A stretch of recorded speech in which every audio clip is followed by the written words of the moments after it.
Once again legal update to all of you. क्या आपने भी किसी से प्रॉपर्टी ली और उसकी आपने रजिस्ट्री भी करवा ली? अब आप बहुत आराम से बैठ गए कि प्रॉपर्टी तो आपकी हो गई, लेकिन मैं यहाँ पे आपको ये बताना चाहती हूँ कि सिविल मैटर में एक टर्म यूज की जाती है म्यूटेशन। अगर रजिस्ट्री के बाद आपने ये नहीं करवाया तो अभी भी उस प्रॉपर्टी का जो मालिकाना हक है वो उस पर्सन का है जो टैक्स पे कर रहा है, क्योंकि अगर पहला पर्सन जिससे आपने प्रॉपर्टी ली है वो रेवेन्यू रिकॉर्ड में अगर अभी भी टैक्स पे कर रहा है तो मालिकाना हक उसी का होता है। देखिए, दो चीजें होती हैं, एक तो किसी के नाम रजिस्ट्री होना और एक किसी का मालिकाना हक होना, दोनों चीजें अलग अलग हैं। तो मेरा आपको सजेशन यही है, जब भी आप कोई प्रॉपर्टी खरीदते हैं तो रजिस्ट्री के बाद दाखिल खारिज करवाना बहुत जरूरी है, जिसको लीगल टर्म में म्यूटेशन बोला जाता है। अब म्यूटेशन वही पर्सन करवाएगा जिसके नाम रजिस्ट्री हुई है, उसी की ड्यूटी बनती है कि वो अपना नाम दाखिल करवाएगा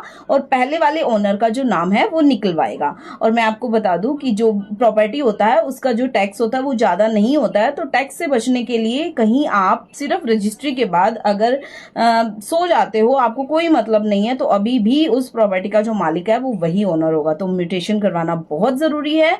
मेरी ये वीडियो ज्यादा से ज्यादा शेयर कीजिए ताकि सभी लोगों को पता लगे कि प्रॉपर्टी लेने के बाद रजिस्ट्री तक ही आपकी लायबिलिटी खत्म नहीं हो जाती। आपको